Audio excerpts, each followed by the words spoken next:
날이 저물어 갈 때 빈들에서 걸을 때 그때가 하나님의 때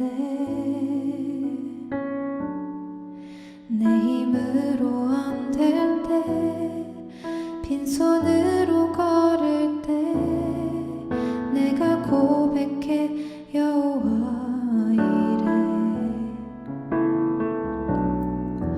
날이 저물어 갈 때 빈들에서 걸을 때 그때가 하나님의 때 내 힘으로 안 될 때 빈손으로 걸을 때 내가 고백해 여호와 이래 주가 일하시네 주가 일하시네 주께 아끼지 않는 자에게 주가 일하시네 주가 일하시네 신뢰하며 걷는 자에게 우리 모인 이곳에 주님 함께 계시네 누리네 아버지 은혜 적은 떡과 물고기 내 모든 걸 드릴 때 모두 고백해 여호와 이래 주가 일하시네 주가 일하시네 주께 아끼지 않는 자에게 주가 일하시네 주가 일하시네 신뢰하며 걷는 자에게 신뢰하며 걷는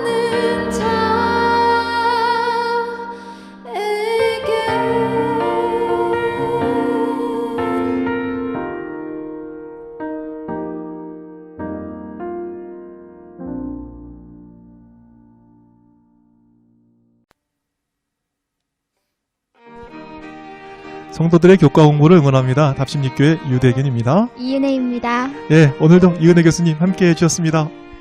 네. 오늘도 열심히 해보겠습니다. 오늘은 이사야 세 번째 시간인데요.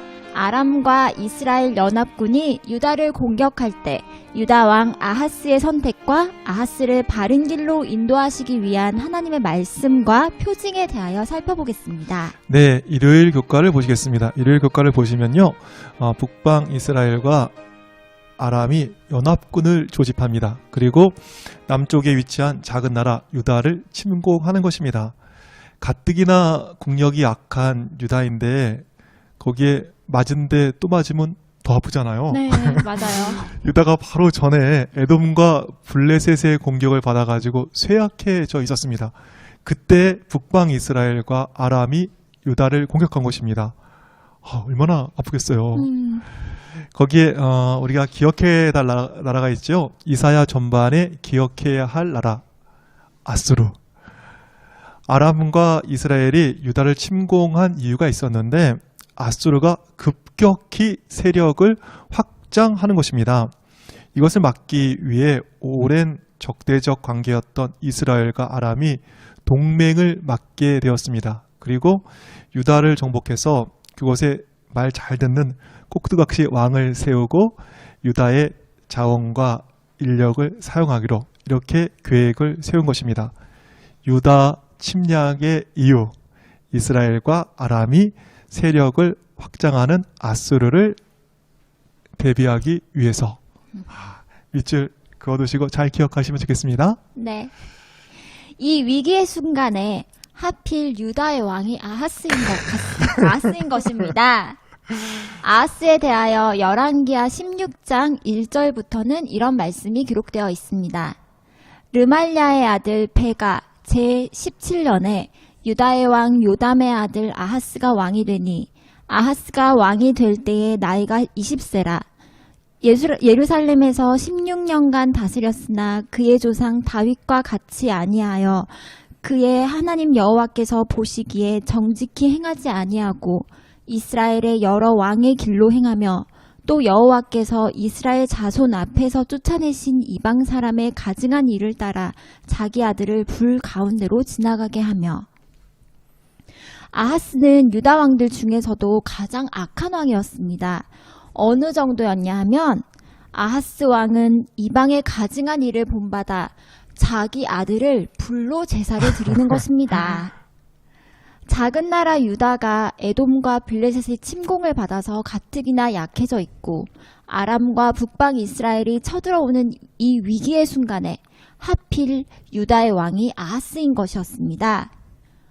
그럼 하나님께 신실하지 못했던 아하스 왕이 어떤 결정을 했는지 살펴보겠습니다. 네, 북방 이스라엘과 이 아람이 쳐들어오는 위기의 순간에 악한 왕 아하스는 어떤 결정을 했을까요? 열왕기하 16장 7절부터의 말씀 보시겠습니다. 아하스가 아수르 왕 디글랏 빌레셀에게 사자를 보내 이르되 나는 왕의 신복이요 왕의 아들이라. 이제 아람 왕과 이스라엘 왕이 나를 친히 청하건대 올라와 그 손에서 나를 구원하소서 하고 아하스가 여호와의 성전과 왕궁 곳간에 있는 은금을 내어다가 아수르 왕에게 예물로 보냈더니 아수르 왕이 그 청을 듣고 곧 올라와서 다메섹을 쳐서 점령하여 그 백성을 사로잡아 기르로 옮기고 또 르신을 죽였더라. 하나님만이 유다를 구원해 주실 수 있는 유일한 도움 아니겠습니까? 그런데 아하스는 세상의 도움을 찾는 것입니다. 하나님 말고 다른 방법을 찾는 것이지요. 그래서 성전 왕궁에 또 아주 좋은 그냥 구석구석에 있는 금은보화를 가져다가 아수르 왕에게 이렇게 바치는 것입니다. 은금 드릴 테니까 좀 도와주세요. 은금을 동원하여 아수르에게 도움을 청한 결과 어떻게 되었을까요? 아람을 침공하기 아주 좋은 구실을 얻은 아수르 왕인 이 디그랏 발레셀은 이게 웬 떡이냐 하고 바로 아람을 공격하여 아람 왕 르신을 죽이게 되는 것입니다. 결과적으로 유다를 침략했던 아람과 이스라엘의 동맹이 무너지고 아하스 왕은 유다를 구한 것 같았습니다. 그래서 정말 그랬을까요? 우리 선지자왕 329페이지의 말씀을 보시겠습니다. 요청한 도움이 이르러 아하스는 일시적 구원을 받았으나 유다는 얼마나 비싼 값을 치르었던가. 바친 조공은 아수르인의 탐심을 일깨워 그 믿을 수 없는 민족은 곧 유다에 편만하여 약탈하고 위협하였다. 아하스와 그의 불운한 신하들은 이제 잔인한 아수르 사람의 수중에 완전히 떨어진 것에 대한 두려움으로 괴로움을 당하였다. 유다가 은금을 갖다 바치는 것 보니까 이 나라가 있어 보이는 거예요. 네. 유다가 조그만 나라인 줄 알고 별로 신경 안 썼는데 이 돈 내는 거 보니까 알부자 나라인 걸 알게 된 거죠. 그래서 아수르는 은금을 차지하러 유다를 쳐야겠다 하고 생각을 하게 된 것입니다. 역사상 가장 잔인한 나라 중 하나가 바로 아수르입니다. 보통 나라를 점령하면 총독을 파견해서 이렇게 통치하고 그러잖아요.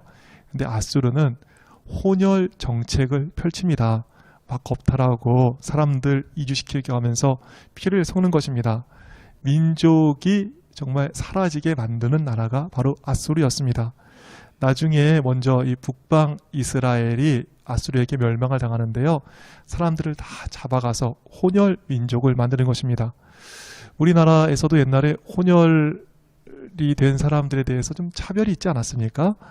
그와 같이 북방 이스라엘의 수도가 사마리아였는데 북방 이스라엘이 이제 혼혈이 되다 보니까 유대인들이 이 사마리아인이다 이렇게 무시하면서 이 사마리아 사람, 이 북방 이스라엘 사람을 나중에 차별하게 되는 것을 보게 되지요. 무지막지한 이 혼혈 정책을 펼치는 무서운 아수르에게 도움을 청해서 당장은 좋아 보였습니다. 그런데 뭐 자전거 피하려다가 뭐 차에 치는 경우가 있다고 네. 이스라엘 피하려다가 더 큰 대적 이 아수르의 위협을 받게 된 것입니다. 하나님 말고 엄한 대안 찾다가 이렇게 더 큰 어려움을 겪는 경우가 얼마나 많이 있습니까? 앞으로 잠깐의 어려움 피하려고 인간적인 방법을 쓰는 것은 이 아수르다. 이렇게 공식으로 기억해 두시면 정말 좋을 것 같습니다. 다시요. 잠깐의 어려움 피하려고 인간적 방법을 쓰는 것은 아수르다. 네, 잘 기억하도록 하겠습니다. 그래서 월요일 교과를 보시면 자상하신 하나님께서는 아하스 왕이 아수르의 지도자를 만나지 못하도록 설득하기 위하여 이사야를 보내십니다. 그리고 하나님께서는 이사야에게 그의 아들 스알야숲을 데리고 가라고 말씀하십니다. 그리고 포위에 대비하여 예루살렘의 물 공급을 조사하고 있던 아하스 왕을 만나게 됩니다. 왜 스알야숲을 데리고 가라고 했을까요? 스알야숲의 뜻은 남은 자가 돌아오리라 라는 뜻입니다. 스알은 남은 자라는 뜻이고 야숲은 돌아오다 라는 뜻이 있습니다. 무엇으로부터 남은 자일까요? 또 무엇으로부터 돌아온다는 이야기일까요? 포로로 잡혀가서 남은 자가 돌아온다는 뜻입니다. 두려운 이야기입니다. 그리고 돌아오다 말은 회개의 의미도 가지고 있습니다. 전체적으로 종합하면 이사야의 아들 스알야숲의 뜻은 교과의 말씀처럼 죄로부터 돌아서지 아니하면 포로로 잡혀갈 것이고 그 후에 남은 자가 돌아올 것이다. 결정은 너의 몫이다. 라는 뜻이 있는 것입니다. 스알야숲을 데려가라 하신 하나님께서는 이사야를 통하여 다음의 약속을 주십니다. 우리 이사야에 있는 말씀 보실까요? 그에게 이르기를 너는 삼가며 조용하라. 르신과 아람과 르말리아의 아들이 심히 노할지라도 이들은 연기나는 두 부직갱이 그루터기에 불과하니 두려워하지 말며 낙심하지 말라. 네, 아람 왕과 이스라엘 왕이 쳐들어오는데 그들 너무 염려하지 마. 이렇게 이사야를 통해서 하나님께서는 권면하고 계십니다. 그들은 연기나는 부직갱이야. 이렇게 말씀하시는 것입니다. 부직갱이를 아시나요? 코로나 바이러스로 세상이 설명해 어지러워 몰라서 이 불을 뗄라 그러면 이렇게 작대기를 통해서 이 불들을 뒤적거릴 필요가 있을 때가 있습니다. 그래서 뒤적거리는 그 나무를 부직갱이라 이렇게 부르지요. 그런데 이 불을 뒤적이다 보면 부직갱이에 불이 붙어요. 그래서 이렇게 꺼내가지고 와 신나다 이렇게 하고 있으면 그게 얼마 안 가서 꺼지는 것입니다. 아람과 이스라엘이 강해 보여도 부직갱이처럼 그 불 붙은 것처럼 금방 꺼진다 이런 뜻인 것이지요. 그러니까 저들 얼마 못 가. 금방 꺼져. 두려워하지 마. 그러니까 그들 이렇게 제작하려고 아수로 이렇게 끌어들이고 이렇게 하지 마. 이런 권면을 주시는 것이지요. 그래서 다음 말씀이 이어지고 있습니다. 이사야 7장 5절입니다. 아람과 에브라임과 르말리아의 아들이 악한 꾀로 너를 대적하여 이르기를 우리가 올라가 유다를 쳐서 그것을 쓰러뜨리고 우리를 위하여 그것을 무너뜨리고 다브엘의 아들을 그 중에 세워 왕으로 삼자 하였으나 주 여호와의 말씀이 그 일은 서지 못하며 이루어지지 못하리라. 대저 아람의 머리는 다메섹이요 다메섹의 머리는 르신이며 65년 내에 에브라임이 패망하여 다시는 나라를 이루지 못할 것이며 에브라임의 머리는 사마리아요 사마리아의 머리는 르말리아의 아들이니라. 만일 너희가 굳게 믿지 아니하면 너희는 굳게 서지 못하리라 하시니라. 저 나라들 당장은 강력해 보이지만 몇십 년 안에 망한다는 거예요. 65년 이내에 끝난다. 65년. 네, 그러니까 저들 대항하기 위해서 아수를 끌어들이지 말라. 이런 하나님의 말씀이 주어지는 것입니다. 그런데 그런 겉면에도 불구하고 아까 살핀 대로 아수르를 끌어들이기 위해서 금, 은을 긁어 모아가지고 가져다가 우리 좀 도와주세요. 이거 받고 이렇게 얘기를 하는 것입니다. 잠깐이면 지나갈 근심 또 어려움 피하려다가 아수르란 진짜 더 큰 근심을 끌어들이는 안타까운 모습을 보게 되는 것입니다. 우리 공식 생각해 볼 필요 있죠? 잠깐의 어려움 피하려고 쓰는 인간적 방법은 무엇입니까? 아수르다. 네, 네. 꼭 기억해 두시면 좋겠습니다. 네, 화요일, 수요일, 목요일 교과를 보시면 아수르를 의지하고자 하는 아하스 왕에게 믿음을 복독해 하기 위하여 징조를 주시는 하나님의 모습이 나옵니다. 이사야 7장 10절부터의 말씀입니다. 여호와께서 또 아하스에게 말씀하여 이르시되 너는 내 하나님 여호와께 한 징조를 구하되 깊은 데에서든지 높은 데에서든지 구하라 하시니 아하스가 이르되 나는 구하지 아니하겠나이다. 나는 여호와를 시험하지 아니하겠나이다 한지라. 이사야가 이르되 다윗의 집이여 원하건대 들을지어다. 너희가 사람을 괴롭히고서 그것을 작은 일로 여겨 또 나의 하나님을 괴롭히려 하느냐.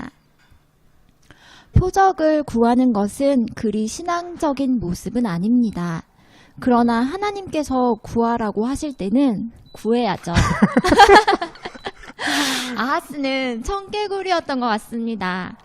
구하라고 하셨는데 믿음 있는 척 여호와를 시험하지 않겠습니다 하는 거였어요. 결과적으로 어떤 일이 생겼을까요? 이사야 7장 14절을 보시면 그러므로 주께서 친히 징조를 너희에게 주실 것이라. 보라 처녀가 잉태하여 아들을 낳을 것이요 그의 이름을 임마누엘이라 하리라.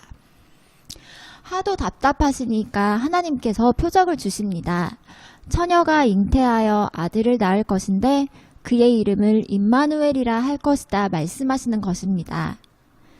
임마누엘이라는 말에는 어떤 뜻이 있을까요? 임마누엘이란 말은 교과의 말씀대로 하나님이 우리와 함께 계시다로 번역하면 되겠습니다. 이 임마누엘이 당시에 누구였는지는 밝혀지지 않았습니다. 그러나 동정녀 마리아에게서 탄생하신 예수님께서 진정한 의미의 임마누엘이 되셨습니다. 네, 아하스의 믿음을 북돋아 주기 위해서 주어진 표징, 임마누엘. 네.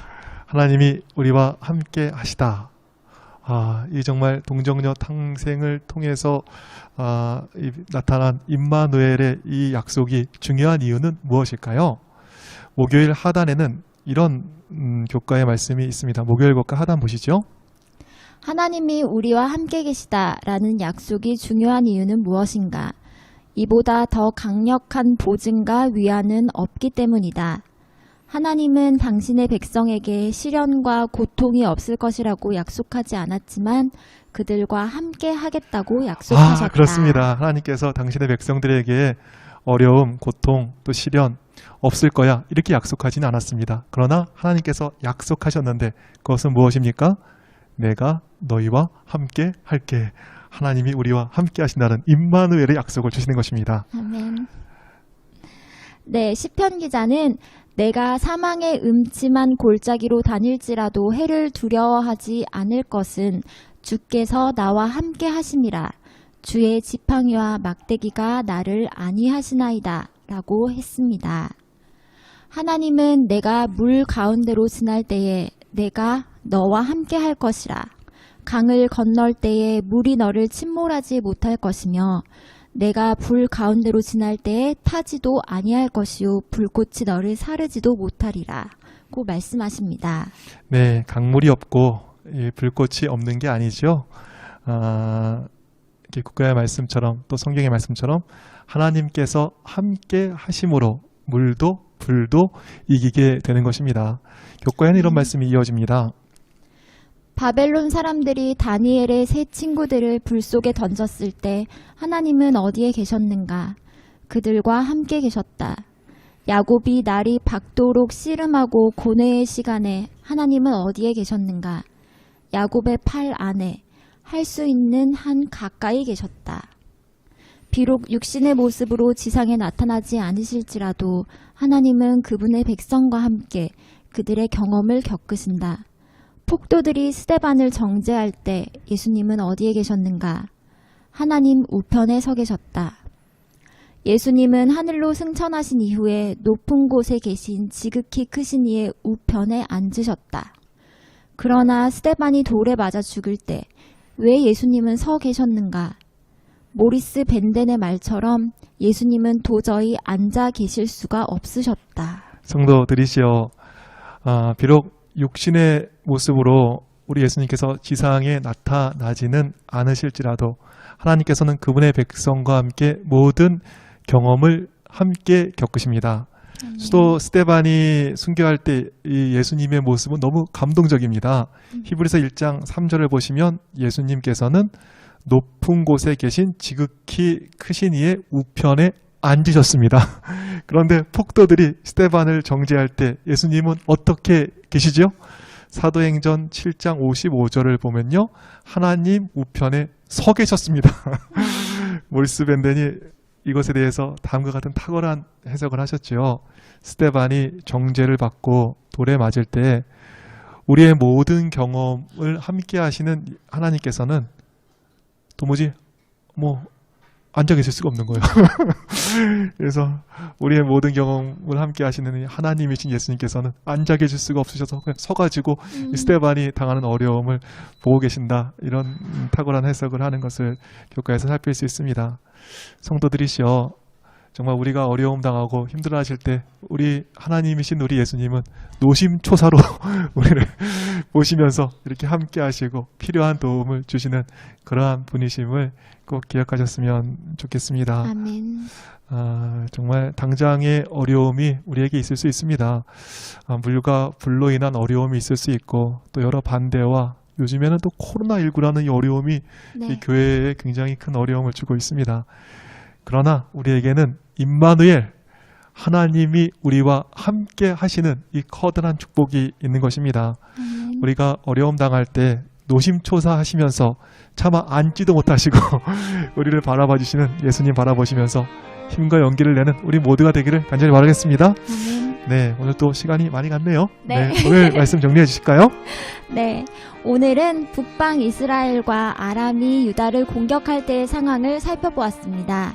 하나님께서는 이사야를 보내서 그들이 강력해 보인다 할지라도 금방 타다 없어질 부직갱이임을 분명히 말씀하셨습니다. 당장은 강력해 보이지만 곧 망할 나라였습니다.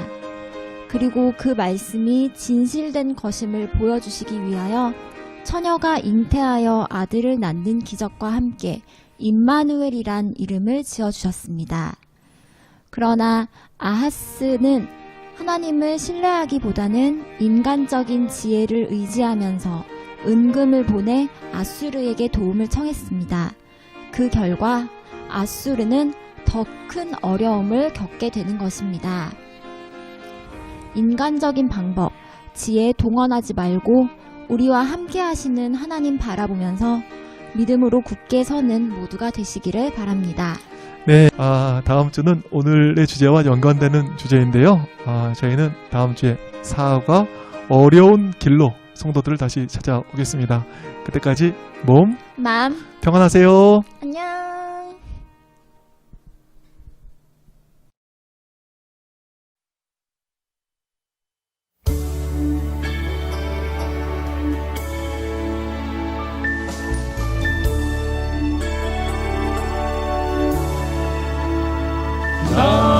내 갈보리의 십자가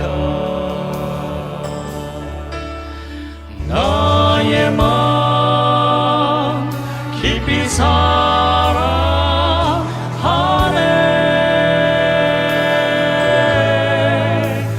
이 세상 지나가도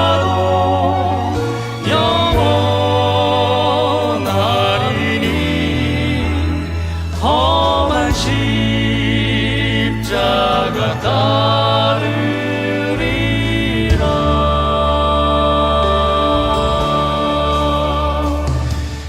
세상 길을 지나는 나른내길 언젠가는 마치지만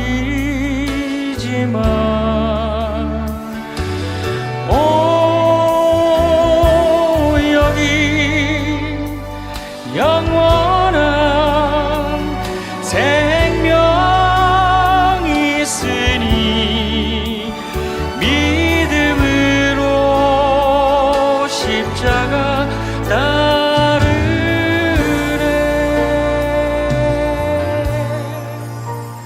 죽임을 당하신 어린 양 감사해. 오늘 나에게 생명 주네.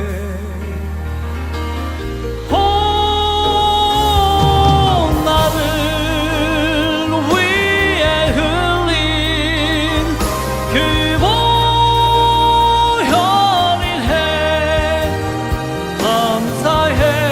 주만 섬기리라.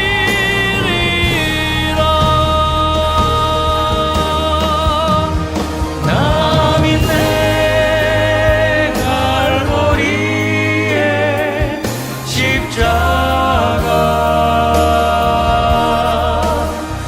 나의 마음 깊이 사랑하네.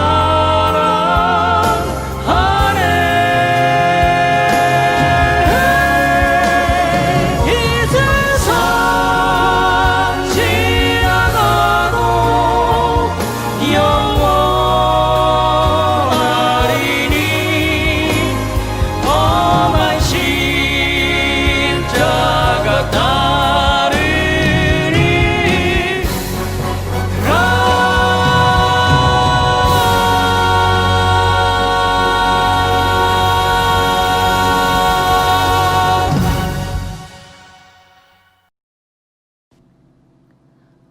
사랑의 하나님, 코로나 바이러스로 세상이 어지러운 때이지만 저희 모두를 있는 곳에서 지켜 보호하시고 안식일을 맞이하게 해주시니 감사합니다.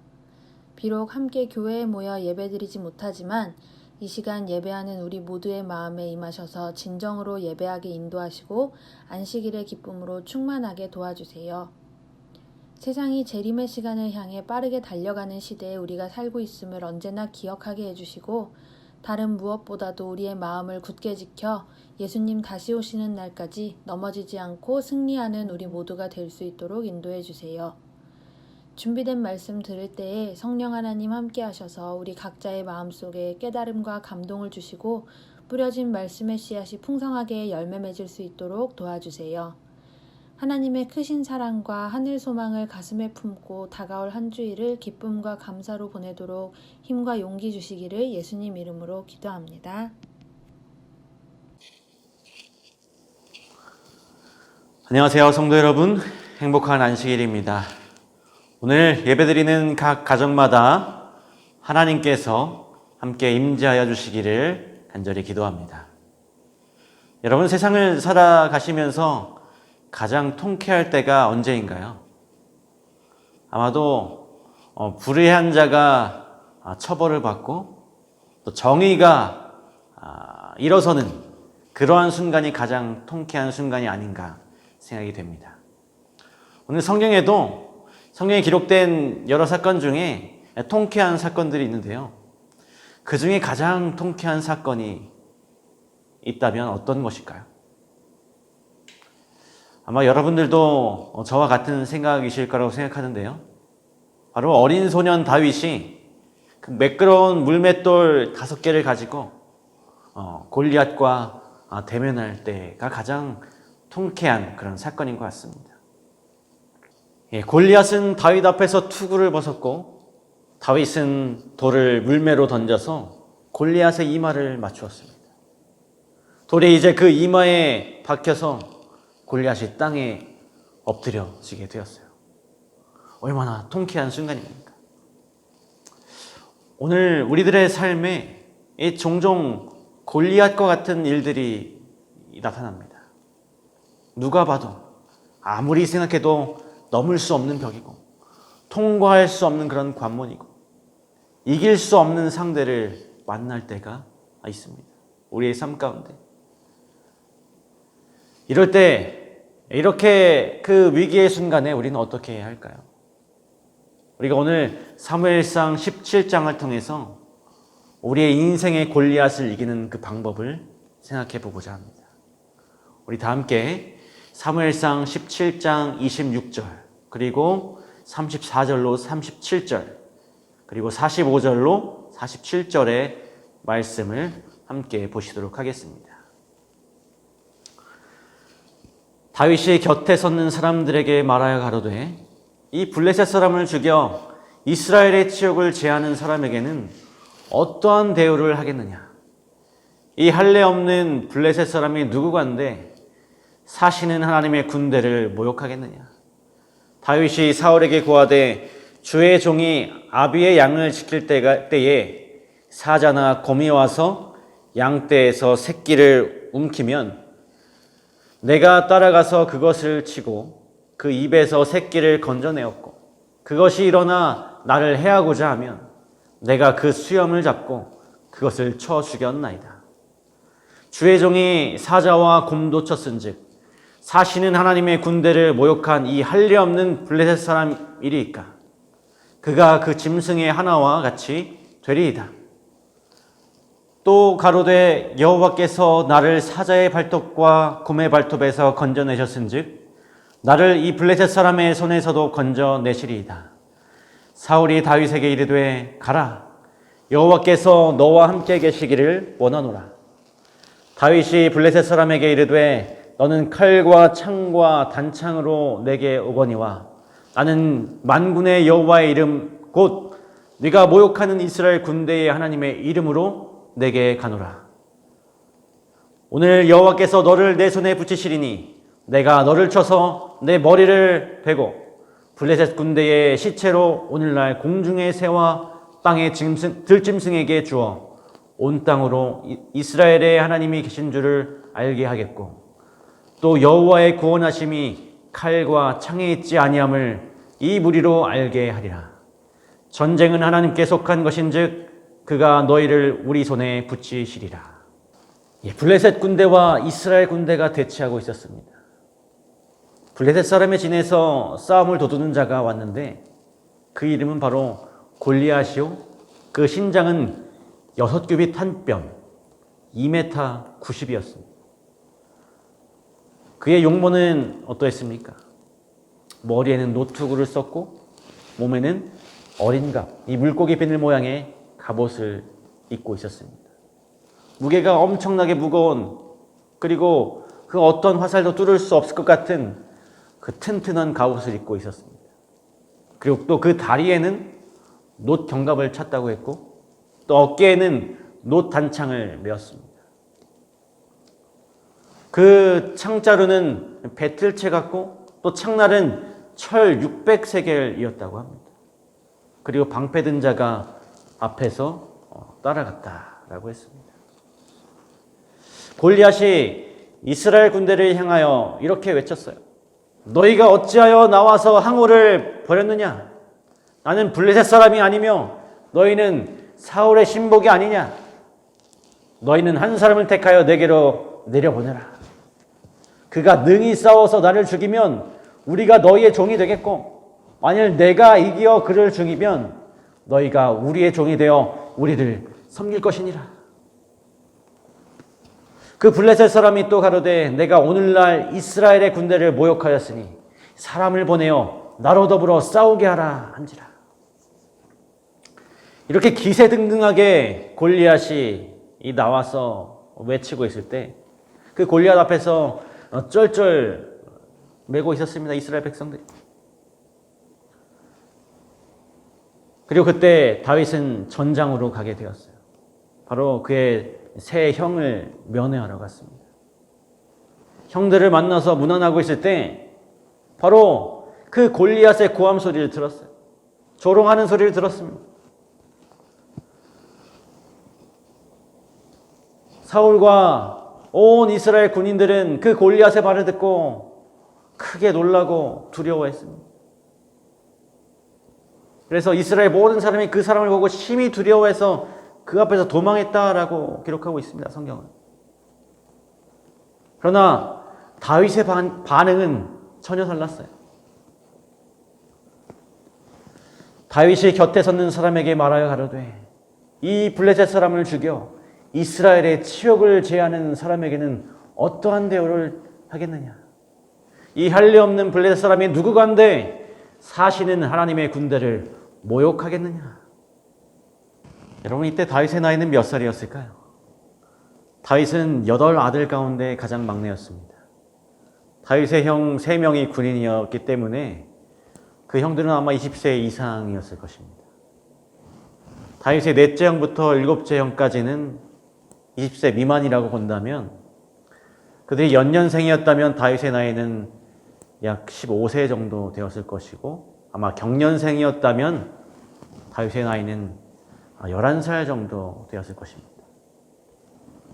따라서 이 다윗의 나이가 우리나라 나이로 12살에서 16살 정도의 청소년이었을 것입니다.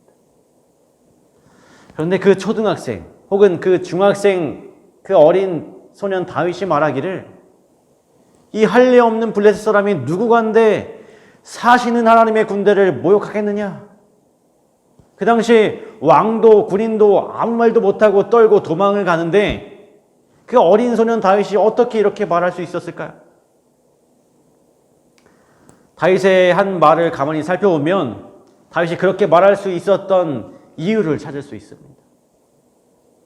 바로 사시는 하나님, 사울과 이스라엘의 군인들은 사시는 하나님을 믿지 않았거나 그 사실을 잊어버린 반면에 다윗은 골리앗의 말을 들을 때에도 여전히 사시는 하나님을 믿고 있었습니다. 우리 사랑하는 성도 여러분, 여러분께서는 하나님께서 살아계심을 믿으십니까? 네, 오늘 우리 주님께서 우리를 위하여 승천하셨고 우리를 위하여 지금도 살아계십니다. 우리가 하나님께서 살아계심을 불신하고 잊어버리는 때가 있습니다. 우리가 언제 그것을 불신할까요? 바로 우리 삶의 골리앗 앞에 설 때입니다. 강력한 원수가 우리 앞에 있거나 우리가 스스로 감당할 수 없는 그런 문제에 봉착했을 때 우리는 그때 하나님께서 살아계심을 불신할 때가 있습니다. 바로 치료하기 어려운 질병에 걸리거나 사랑하는 가족과 사별했을 때, 또 경제적인 어려움, 힘든 수렁에 빠졌을 때 하나님의 살아계심을 불신하는 경우를 종종 보게 됩니다. 하나님을 가장 열렬하게 찾고 의지하고 부르짖어야 마땅할 그때 하나님을 불신하고 돌아서는 일이 얼마나 자주 있는지요. 이런 상황에 처했을 때에 우리가 요동하지 않으려면 살아계신 하나님을 만나는 경험을 우리의 삶에 그냥 평소에 경험을 해야 하는 것입니다. 어떻게 하면 우리가 평소에 하나님의 살아계심을 경험할 수 있을까요? 그 2가지 방법을 말씀드리겠습니다. 그 첫 번째는 성경의 진리가 우리의 마음을 차지하게 해야 합니다. 부모와 교사에게 보내는 권면에 이렇게 말씀하고 있습니다. 성경의 진리를 깊이 배우며 심령을 변화시키는 진리의 능력을 느낄 수 있는 학생은 균형 잡힌 생애와 경건한 대화로서 세상 사람들에게 그리스도의 품성을 나타낼 것이다. 진리에 대하여 마음 문을 열고 진리로 그 영혼의 성전을 차지하게 하는 자들을 위하여 하나님께서는 놀라운 일들을 행하실 것이다. 2번째로 우리는 안식일을 거룩히 구별해야 합니다. 각 시대의 대쟁투 말씀에 보면 제7일이 인류의 안식일로 거룩히 구별된 것은 한편으로 창조 사업을 기념하는 동시에 또한 인류의 마음에 살아계신 하나님은 생명의 근원이며 존경과 예배의 대상이 되신다는 것을 언제나 생각나게 하기 위함이었다. 우리의 삶에 극복할 수 없는 골리앗을 대면할 때 성경의 진리가 우리의 마음을 차지하게 해야 하는 것입니다. 어렵더라도 안식일을 거룩하게 구별해야 하는 것입니다. 이렇게 할 때 바로 살아계신 하나님께서 우리 안에 계속 살아계심을 알고 믿고 확신할 수 있게 되는 것입니다. 우리 사랑하는 성도 여러분, 우리 찬미가 가사처럼 살아계신 주 나의 참된 소망, 근심 걱정 전혀 없네. 부활의 주 살아계시니 내 모든 삶의 기쁨 늘 충만하네. 이렇게 살아가는 은총을 누리시길 주님의 이름으로 축원합니다. 우리는 사자의 발톱과 곰의 발톱에서 건져내신 그 하나님, 위험한 순간에 구원하신 하나님을 기억해야 합니다. 사무엘상 17장 31절로 33절 말씀입니다. 혹이 다윗의 한 말을 듣고 그것을 사울에게 고하였으므로 사울이 다윗을 부른지라. 다윗이 사울에게 고하되 그를 인하여 사람이 낙담하지 말 것이라. 주의 종이 가서 저 블레셋 사람과 싸우리이다. 사울이 다윗에게 이르되 네가 가서 저 블레셋 사람과 싸우기에 능치 못하리니 너는 소년이요 그는 어려서부터 용사임이니라. 다윗의 말을 듣고 어떤 사람이 사울에게 보고를 했습니다. 그리고 사울이 다윗을 불렀습니다. 그런데 다윗이 사울을 보자마자 했던 말은 그를 인하여 사람이 낙담하지 말라라는 권고였습니다. 사울이 얼마나 낙담하고 있었는지를 보여주고 있습니다. 그런데 이 사울은 이렇게 낙담하고 있는데 다윗은 전혀 그렇지 않았어요. 사울과 다윗이 이렇게 다른 태도를 보이고 있는 까닭은 무엇이었을까요? 사울은 골리앗을 바라보고 있었던 반면에 다윗은 누구를 바라보았습니까? 바로 살아계신 하나님을 바라보고 있었습니다. 이렇게 같은 장소와 같은 상황에 있어도 바라보는 대상이 달랐어요. 우리가 문제를 바라보면 낙담할 수밖에 없습니다. 그러나 하나님을 바라보면 우리 마음에 희망이 생깁니다. 그렇기 때문에 사랑하는 성도 여러분, 여러분의 눈을 바로 예수 그리스도께로 돌리시길 바랍니다. 그리고 예수님께로 그 눈을 떼지 마시기 바랍니다. 그렇게 한다면 우리의 마음이 낙담에서 희망으로 바뀌게 될 것입니다. 다윗이 골리앗 앞에서 낙담하지 않을 수 있었던 두 번째 이유는 골리앗을 만나기 전에 바로 그가 양을 치면서 사자나 곰을 이겼던 경험이 있기 때문이었습니다. 다윗이 사울에게 한 말을 한번 또 살펴보겠습니다. 다윗이 사울에게 고하되 주의 종이 아비의 양을 지킬 때에 사자나 곰이 와서 양떼에서 새끼를 움키면 내가 따라가서 그것을 치고 그 입에서 새끼를 건져내었고 그것이 일어나 나를 해하고자 하면 내가 그 수염을 잡고 그것을 쳐 죽였었나이다. 다윗은 이 사자나 곰으로부터 양떼를 건져내었을 뿐만 아니라 그것들을 쳐 죽였던 그런 경험이 있었습니다.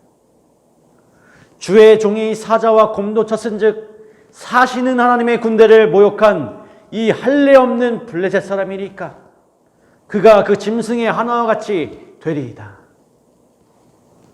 사자와 곰을 쳐 죽인 그 경험으로 골리앗도 사자나 곰처럼 처치하겠다라고 말했습니다. 또 가로되 여호와께서 나를 사자의 발톱과 곰의 발톱에서 건져내셨은즉 나를 이 블레셋 사람의 손에서도 건져내시리이다. 다윗은 자신의 경험이나 실력만을 의지하고 있지 않았습니다. 바로 여호와께서 나를 사자의 발톱과 곰의 발톱에서 건져내셨은즉 여호와께서 나를 이 블레셋 사람의 손에서도 건져내시리이다. 사울이 이 다윗의 고백을 들었을 때 마음에 확신이 생겼습니다. 그래서 이렇게 말합니다. 사울이 다윗에게 이르되 가라, 여호와께서 너와 함께 하시기를 원하노라. 다윗은 이 사자나 곰을 만날 때도 하나님을 의지했고 골리앗을 만났을 때도 하나님을 의지했습니다. 사자나 곰으로부터 지켜주신 하나님께서 골리앗에게서도 지켜주실 것을 믿고 확신했습니다.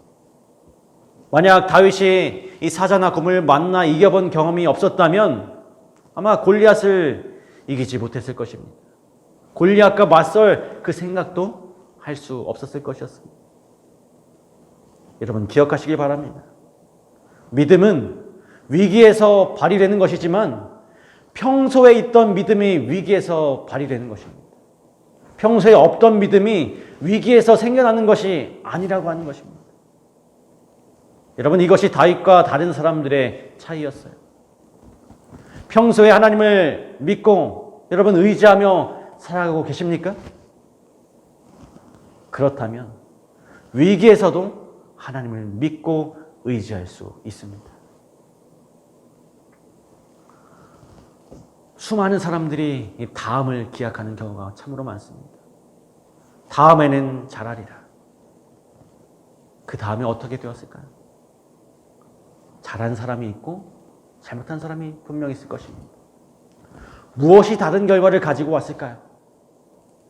즉시 다음을 위해 준비한 사람과 그렇지 않은 사람의 차이가 있을 것입니다.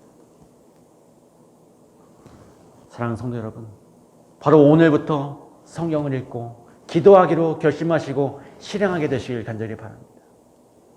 보라, 지금은 은혜 받을 만한 때요. 보라, 지금은 구원의 날이로다. 지금 이 순간부터 하나님의 말씀대로 살기로 결심하시고 그 실행에 옮기셔야 합니다. 어떠한 것도 그 예외를 두지 말아야 하는 것입니다. 정노의 계단에 이런 말씀이 있습니다. 지체하는 일을 삼가라. 그대의 죄를 버리고 예수로 말미암아 마음의 순결을 얻는 일을 지체하지 말라. 여러 천만 사람이 이 점에 실패를 하여 영원히 잃어버린 바 되었다. 우리가 극복하지 못한 것은 그것이 우리를 극복하고 우리를 멸망케 할 것이다. 사자가 오든지 곰이 오든지 그것을 상관하지 말고 여러분 예수님의 이름으로 정복하시기 바랍니다. 사자라고 피하고 또 곰이라고 도망가면 우리는 골리앗 앞에서 낙담할 수밖에 없습니다. 우리의 원수는 예수님의 이름의 권세 앞에 눈 녹듯이 사라지는 존재임을 믿으시고 여러분 믿음으로 전진하시길 간절히 바랍니다. 사울은 다윗에게 가라라고 말했습니다. 손에 막대기를 가지고 시내에서 매끄러운 돌 5을 골라 주머니에 이제 넣었어요. 다윗은 골리앗에게로 나아갔고 골리앗은 또한 다윗에게로 점점 가까이 왔습니다. 다윗과 골리앗이 이제 심리전을 벌이는데요. 서로 기선제압을 하기 위해서 논쟁을 벌였습니다. 먼저 골리앗이 이렇게 말했어요. 네가 나를 개로 여기고 막대기를 가지고 내게 나왔느냐. 그 신들의 이름으로 다윗을 저주하고 또 이르되 내게로 오라. 내가 네 고기를 공중의 새들과 짐승들에게 주리라. 이제 다윗이 골리앗에게 말합니다. 다윗이 블레셋 사람에게 이르되 너는 칼과 창과 단창으로 내게 오거니와 나는 만군의 여호와의 이름으로 곧 네가 모욕하는 이스라엘의 군대의 하나님의 이름으로 내게 가노라. 오늘 여호와께서 너를 내 손에 붙이시리니 내가 너를 쳐서 내 머리를 베고 블레셋 군대의 시체로 오늘날 공중의 새와 땅의 짐승들에게 주어 온 땅으로 이스라엘의 하나님이 계신 줄 알게 하겠고 또 여호와의 구원하심이 칼과 창에 있지 아니함을 이 무리로 알게 하리라. 전쟁은 여호와께 속한 것인즉 그가 너희를 우리 손에 붙이시리이다. 여러분 다윗이 잘했습니까? 아니면 골리앗이 더 잘했습니까? 이 골리앗 앞에서 그 기골장대한 그 골리앗 앞에서 다윗은 전혀 기죽지 않았습니다. 골리앗의 무기는 날카로운 칼과 창과 단창이었지만 다윗의 무기는 여호와의 이름, 하나님의 이름이었어요. 여러분, 하나님의 이름이 어떻게 무기가 될 수 있을까요? 예수님의 이름은 사단의 시험을 물리칠 수 있는 능력이 있으며 그를 대적하여 우리의 군기를 높여준다.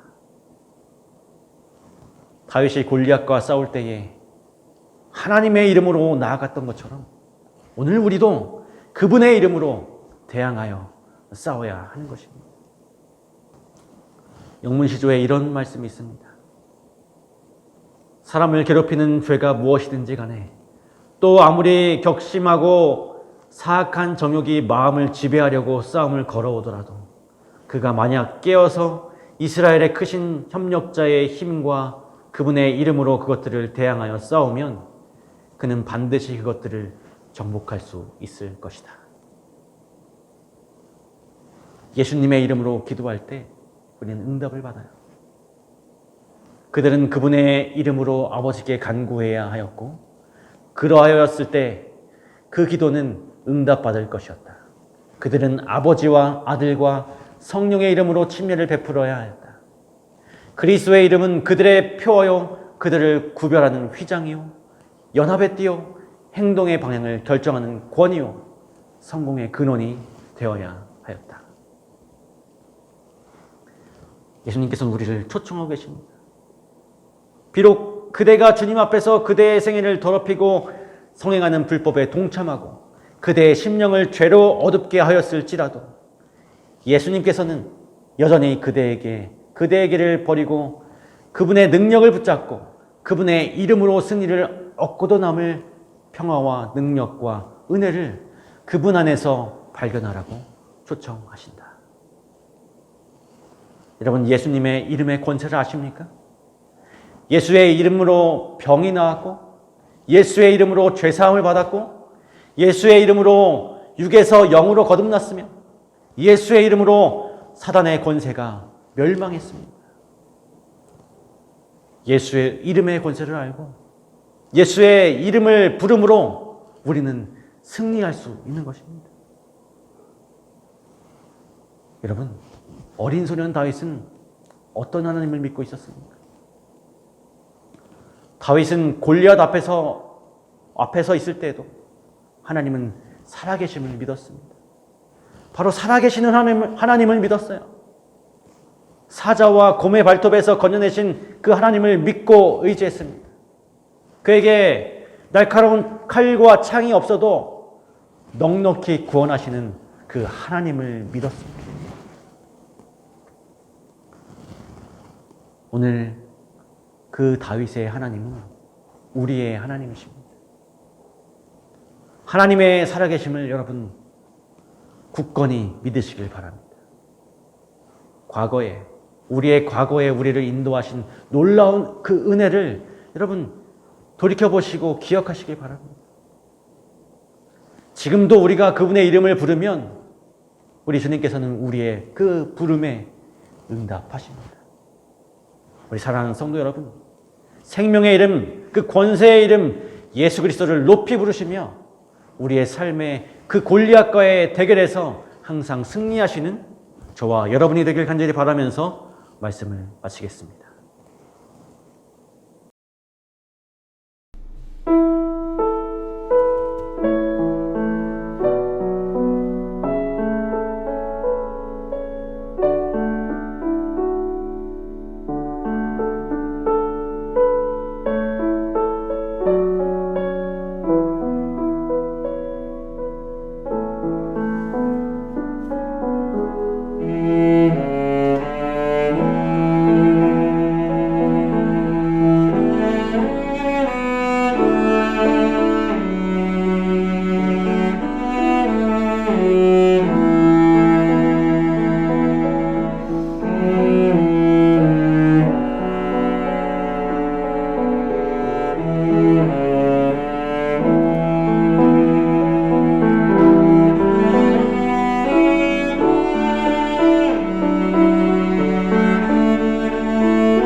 이제는 아버지 하나님의 크신 사랑과 예수 그리스도의 한량없는 은혜와 성령의 교통하심이 능력의 이름, 권세의 이름, 예수 그리스도를 높이 부르짖는 우리 모두에게 지금부터 영원까지 함께하여 주시옵기를 예수님의 이름으로 간절히 축원하옵나이다.